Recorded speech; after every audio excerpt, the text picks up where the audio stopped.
Well, hello again at Describe TV, and we know what you want to hear about, what you want to talk about. It has to do with the potential risks to finances, to your secure lifestyle, things like AI.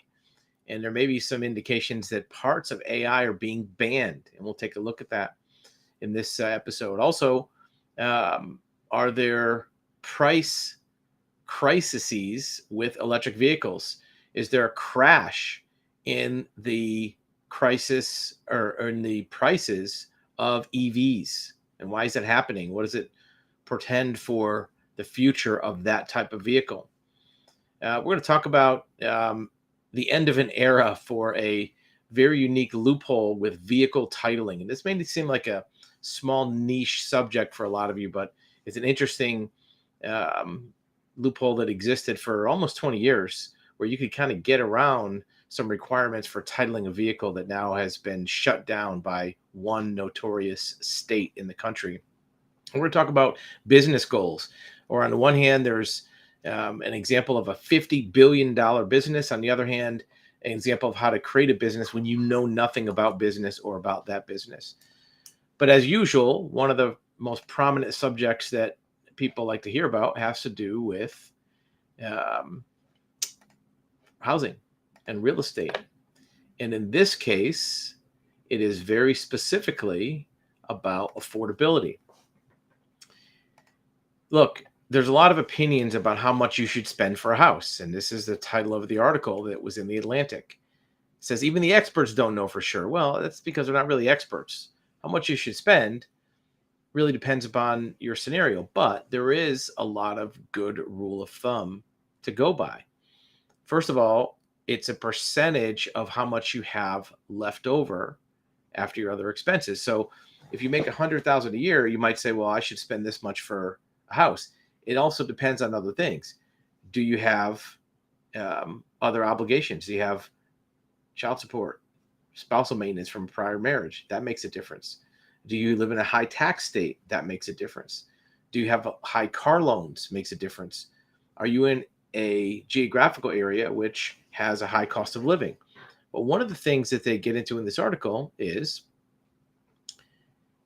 that if you make 60,000 a year and you have no existing debts, you could afford a mortgage of $1,750 a month if you want to be 35% of your income. And that rule, 28%, 35%, about a third of your income, is a good one. That means you can currently buy a home for $250,000. That sounds like a low amount, but maybe it's not that low amount. Part of the reason that real estate has ballooned to what it is, there's a lot of people who are making, look, even if you double this to 120, that would double this to 500. Many of the houses that are purchased are for more than 500,000. A good rule of thumb is about a third of your income, back it into a mortgage payment, and that's what you have, because the other 2/3 have to go to other things. You have automobiles, utilities, repairs, food, right? Fuel for your car, occasional eating out, vacations. You have to buy stuff. You have to buy new clothes every once in a while. You have to purchase things for the house once in a while. Consumables, right? So a third for housing is reasonable. And if you use that as a guideline, you can figure out the numbers real quick. You can use a mortgage calculator to say, well, if I make 90,000, 1/3 is 30,000. That's X amount per month. Back it into a mortgage payment based on the interest rate, and you know what to spend. The problem comes in when you try to fudge the numbers. When you look at, well, I make this much, but I also have these expenses, or I also have an extra car payment, or an existing obligation somewhere, right? Or 5 kids that we have to feed. A couple without kids that make 120,000 a year between the two of them can afford a lot more house than a family that makes $120,000 a year with 5 kids that live in a high cost of living area, maybe a big city, versus the couple lives in the rural area, right? Because your cost of living is going to be low. So that's a big factor. At the same time, once again, Here's a good guideline of retirement savings. How much do you have in your 401k? And typically, if you're in your 40s and earn 60,000 a year, you should have about 180 already saved for retirement. 3 times your pre-tax salary if you're in your 40s. If you're older than that, it should be a little more. So if you're in your 40s, take how much you make times 3, that's how much you have for retirement. Now, that may seem like a lot, or maybe it doesn't. But if you have that much saved in your retirement, 180,000, let's say, and then you go another, how many years? When are you going to retire? 70, maybe, right? You're going to be 70 and retire. That's 30 more years. So how much more are you going to save? Maybe you save another 400,000.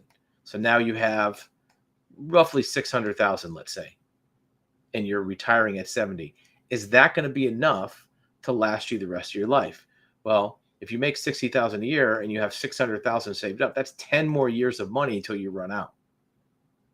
So if you're 70 when you retire, at 80 you run out of money. And you might say, well, I'm going to have interest and appreciation and the money's going to grow. Maybe it will, but you're also going to have inflation, which will eat up more of that money. And believe it or not, your costs will probably go up, not go down when you retire, because you'll have more time to spend money. You'll also have some deferred expenses for maybe maintenance on your house, and you're going to have healthcare that's going to go through the roof. So these numbers are a bare minimum, and also nobody even has this much. So if you're in your 40s and earn 60,000, you should have 180 on average. This is what really people have, 105. So it's a third less. It's only 66% of what people say you should have. That's only making 60,000, and I think the average income is probably more than 60,000. So what does that tell you?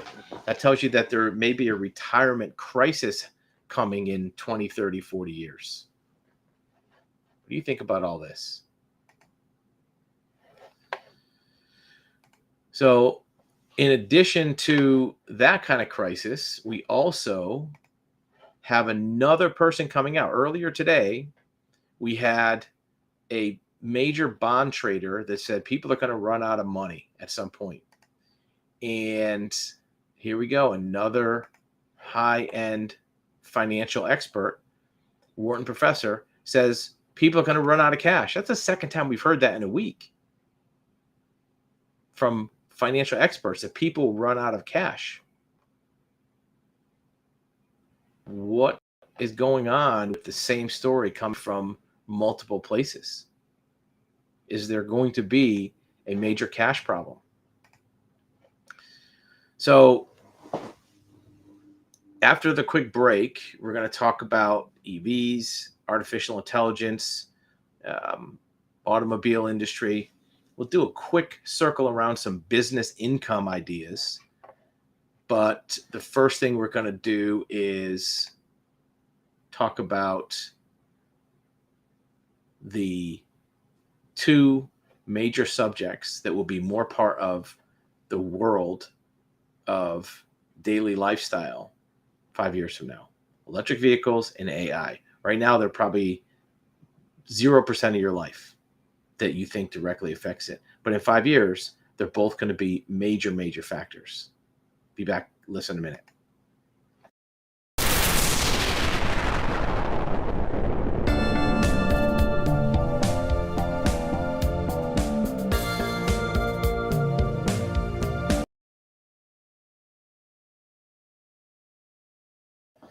So yes, we're back. So here's the deal. A lot of people that watch our channel are interested in being in business. Maybe you are in business.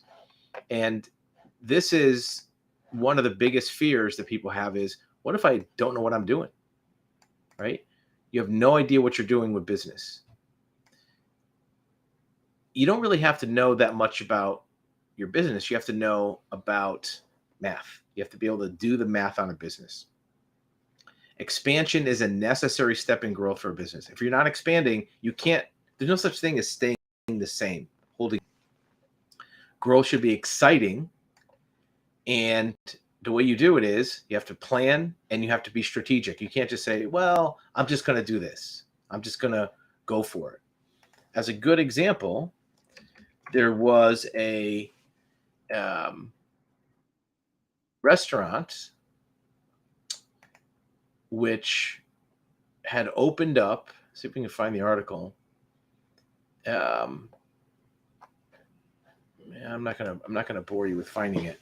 After 2 years of upgrading a facility, putting together a menu, designing the interior, doing all kinds of construction on the space. After 2 years of doing this, spending lots of money, they opened. 6 months later, they closed. What does that tell you? There was not strategic decision making, right? They just they did a lot of decision making, but it wasn't strategic. They overthought it. And math is real simple with a business. If you figure out about how much you think you're going to make in that business and you do the math, I'm going to make X amount you're going to sell widgets. I'm going to sell 20 widgets a day times $20. That's 400 a day. That's 2,000 a week. That's 8,000 a month, right? It's going to cost me 500 a month for rent, this much for insurance. You do all your expenses and just do math. Math is easy. You can do it with a calculator. After you've done that, if it looks like it's profitable, then do two things. Take your projected sales and cut it in half. What you think you're going to sell, cut it in half. Then take your expenses that you think you're going to have and multiply it times 1.5. You don't have to double it, but if you think your expenses will be 10,000 a month, make it 15,000 a month. If you do that and the numbers still look like it's black ink, then go ahead with it. Because whatever you think you're going to sell, you're going to sell less. Or if you have a month which is maybe slow, or if you have a period of time where you have to take some expenses, then you're going to have cash, and that's going to come from sales. So you want to do strategic decision making. Find who your customers are. Don't guess. Don't think you know who your customers are. Know exactly who they are. And then set your pricing as a value add, making sure that it's a value proposition for your customers, that it's worth it. Every time you sell something to a customer, you're asking that person to take the money that's in their pocket, whatever they have, and decide, I would rather have what you're offering than my money. Think of you're selling something for $100. That person's holding a $100 bill. Would I rather have that $100 bill or what you have? And you have to make it a very good proposition.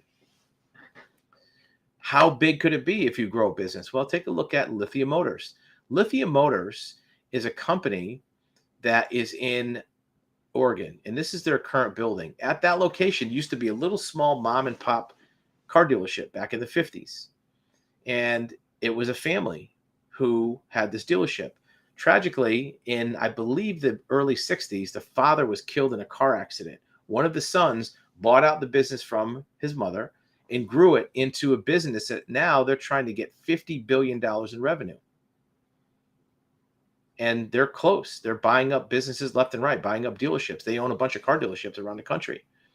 And here's their revenues. Look, in 2018 was 11 billion. 2022 was 28, more than double. So you can actually do growth. Just like this article said, you have to grow. Growing is an important thing. You can't just stop and be stagnant. Expansion is a necessary step in growth. You have to expand, and that's what Lithium Motors is doing.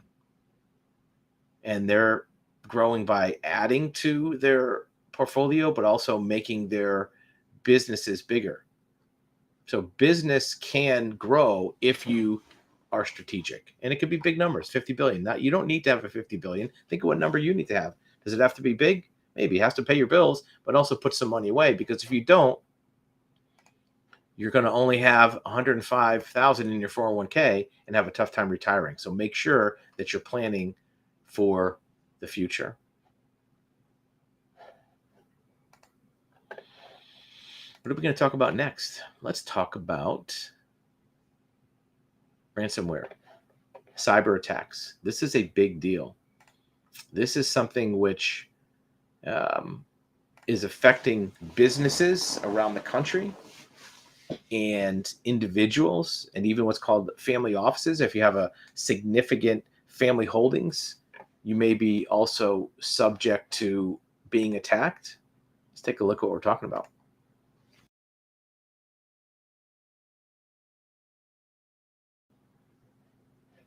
So here we go.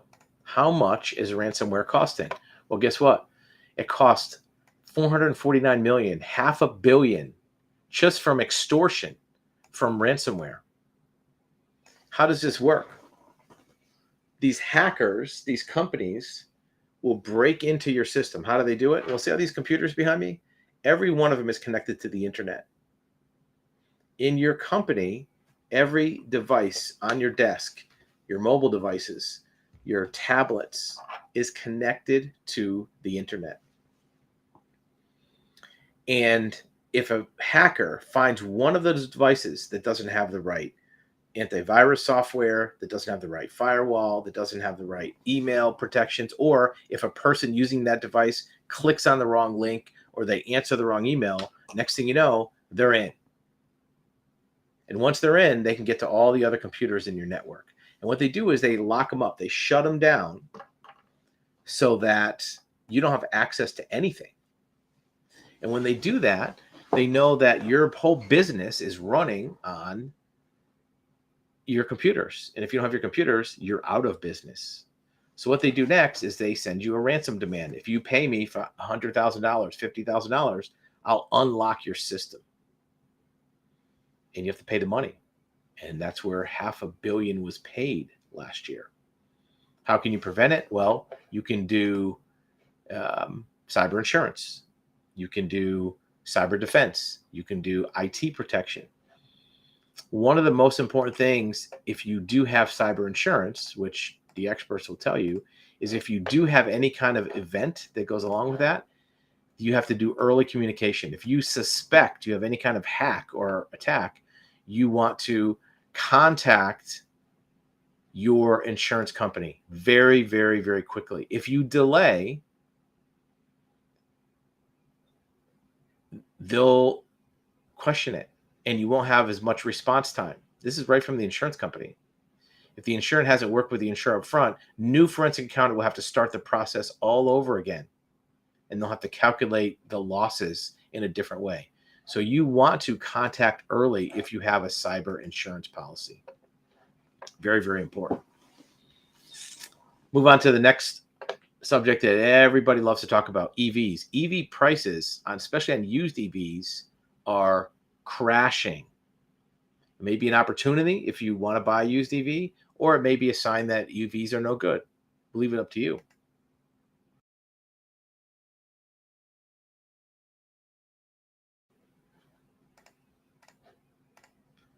So here we go. Used EV prices are crashing. Could not be plain enough. Why is that? Well, Tesla is the biggest reason. Tesla's cutting prices. They are buying market share. Tesla is buying market share. And the way they're doing it is they are cutting prices in order to get more share. Average 1 to 5 year old used EV prices by month, right?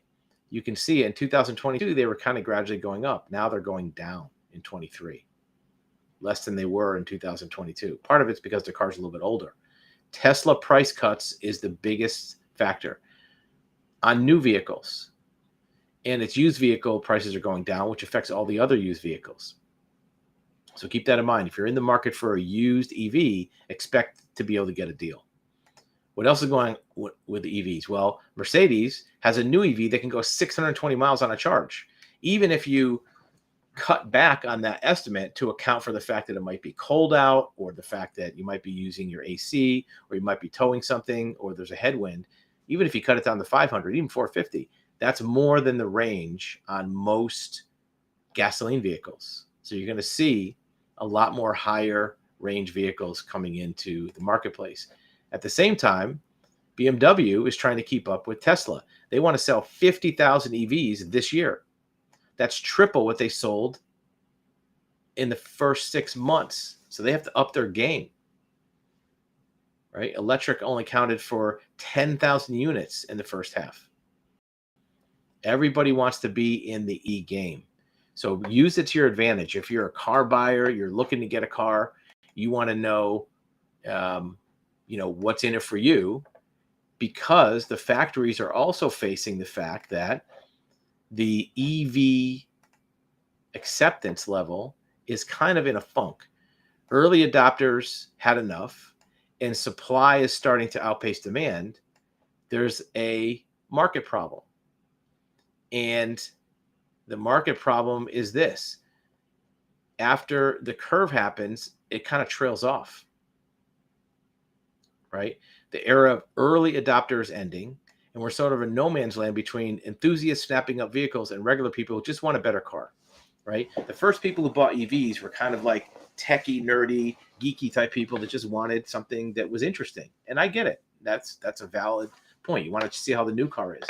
But once that novelty is worn off, now what happens is regular people just want a good car. If the EV is not the best car to buy, what you end up with is a bunch of EVs piling up on lots. And that's what's happening now. Ford has 90 days, 3 months worth of Ford Mustang E's electric vehicles sitting on their lots. And that's because all the early adopters already kind of got it out of their system that they want an EV.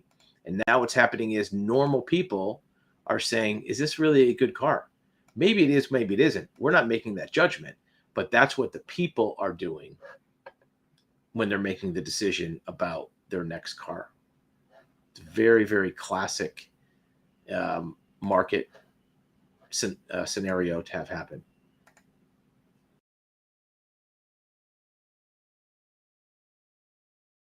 So how do car titles relate to all this? Well, it's a sad day for people who bought old beat up cars, because the loophole called the Vermont registration loophole is all done. The Vermont registration loophole existed for really almost 20 years. How did this work? Well, if you bought a car on Craigslist, Facebook, um, Auto Trader, any of the places that sell used cars, many of them came without a title because the seller couldn't find it. They bought it from somebody else and flipped it, some kind of, backyard, backwoods deal, and they didn't have a title. So what do? What people would do is they would go through the state of Vermont. There was a loophole that meant that if you filed by mail to the state of Vermont, they would give you a registration. They wouldn't give you a title. They would give you a registration. But anybody could get one anywhere in the country. Didn't matter the vehicle. As long as you had a bill of sale showing you bought it, and anybody could just write one up, a bill of sale, you could take that bill of sale, mail it to Vermont. They would send you that registration. Now you have some proof of ownership, shows that you own it. Now you take that to your state and exchange it for a title. Boom, you're in. Well, for the last 3 or 4 years, our car title division, we've been recommending to people, don't do this, because a lot of states were starting to crack down on the taking these. People would bring these Vermont registrations to Idaho, and Idaho would be like, what are you doing? You can't do this. And it was harder and harder to do. And there's better ways to get a title anyway. But it's official now. About a week ago, Vermont put out a bulletin on their website. They're not accepting any more registration applications from non-residents. You have to live in Vermont or you're done. Well, that changes things. Now you have to do something different. But the ways you get a title are still in play. You can do a bonded title, a court-ordered title. All the other ways that you can get a title are still in existence, and they're better. Even when Vermont was available, what you had to do is you had to pay a big sales tax bill on the car when you got your Vermont registration. They would charge you 6% of the book value. Didn't matter what you paid for it. So if you found some old beat up, I don't know, Chevy Camaro in a barn somewhere that you paid $500 for, $1,000 for, if they looked it up in the book and saw that the book value said 10,000 because a nice car is worth 10,000, they would charge you 6% times 10,000. That's $600 plus their registration fee, about 100. You're paying $700 to get that registration. If you just went to your DMV and filed for a bonded title, you'd have to pay your DMV title fee. Most states are less, maybe 10, 20 bucks. You have to buy a surety bond, but a surety bond on 10,000 is about 100 bucks. and you're in. So you already saved money, and you don't have to worry about going to Vermont, sending it back and forth. And it was a lot easier. But people wanted to do Vermont, so they finally shut it down. So one of the big misconceptions about a bonded title is that you have to pay 1.5 times the value of the car. If you read the laws about a bonded title in most states, it says you have to pay a bond of 1.5 the value of the car. So if the value of the car is, let's say, 6,000 times 1.5, that's 9,000. People were thinking, I got to come out of pocket and pay 9,000. That's not how it works. You have to purchase a surety bond in the amount of 1.5. But surety bonds are cheap. As an example, if you buy a surety bond for 10,000 and less, it's $100, and it goes up about $10 per thousand. So if it was a $14,000 car, you might pay $140. If it's a $20,000 car, you might pay $200. It's cheap, cheaper than the tax to Vermont, and it's a better way to go.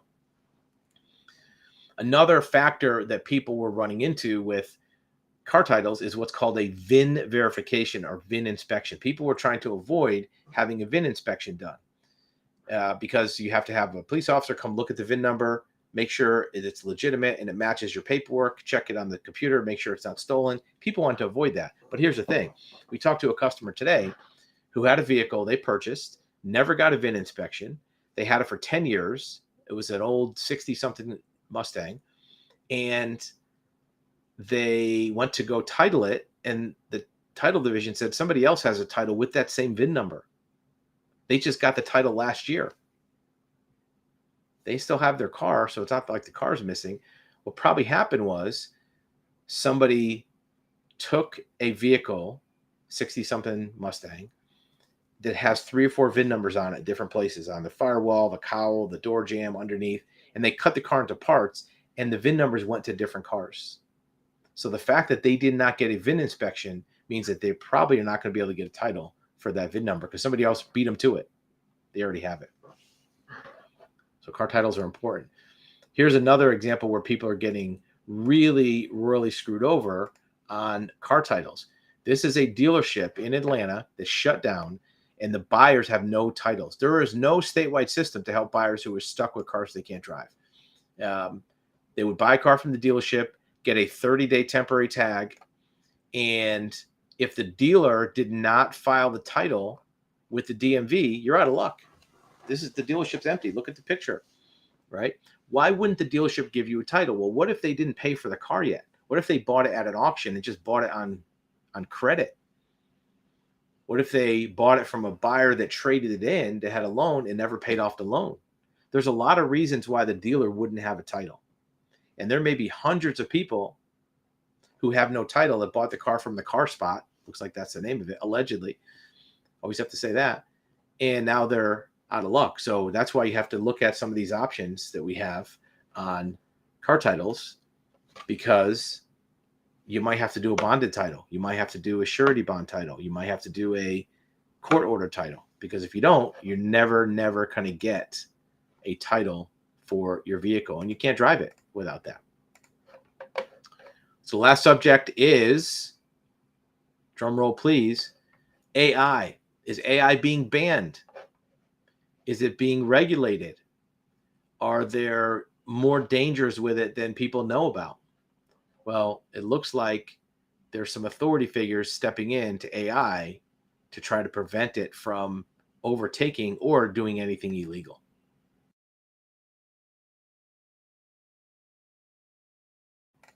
So what do we mean by that? Well, AI, basically what it does is it goes out to the internet and scrapes all of the websites to get information, to have knowledge. It's kind of like you reading books to have knowledge. AI reads the internet. Part of the problem is AI tools are running out of text to train themselves on. AI, ChatGPT, and the other ones have already read the whole internet. They can't get any smarter. So they're running into roadblocks. In addition, there are lawsuits happening that says, are they harming people by publishing false information? And is it illegal for them to scrape this information? Look, most of the information that's on the internet is copyrighted. So if AI goes to websites and reads them to get information to use for AI tools, then you're basically violating copyright, aren't you? Or aren't you? Well, there's some lawsuits already filed that say that AI can't use copyrighted information to learn from. Most websites have in their terms and conditions, you can't scrape our website for information. You have to read it as a human, or you can't do automation. But a lot of AI tools are doing exactly that. In addition, there's also people that are experts in AI saying that there's a doomsday possibility. AI theorists is saying that I don't think we're ready. I think we're all going to die. That's a little bit dramatic, a little bit fatalistic, but that's what a person who's supposedly an expert says about AI. He's promoted his theory that hostile AI could spark a mass extinction event. A lot of AI industry says that's not true, but he's saying it is. Who's right? Who's wrong? Well, I guess we're going to find out, right? These are draconian views, but they're not completely unfounded. I mean, we've all seen the movies. Movies are fictional, obviously, but AI already has attacked humans. They used AI to do a war game simulation. They put in the rules that the AI cannot attack humans, but it found a loophole in the rules. Just like the Vermont loophole was for titles, AI found a loophole on how to still be able to attack humans, even when it had rules that said that it couldn't. Are you tired of automated systems and chatbots when you need assistance? Experience actualhuman.com and connect with real professionals, not automation. At actualhuman.com, we bring you a network of professionals who are excited to answer your questions and provide guidance. Getting started is easy. Let us show you how. Here's how it works. Step 1. Select the best date and time for your video call. Step 2. Describe your situation and the areas you're looking for advice. Step 3. Connect one-on-one with an expert and get the undivided attention that you deserve. Experience the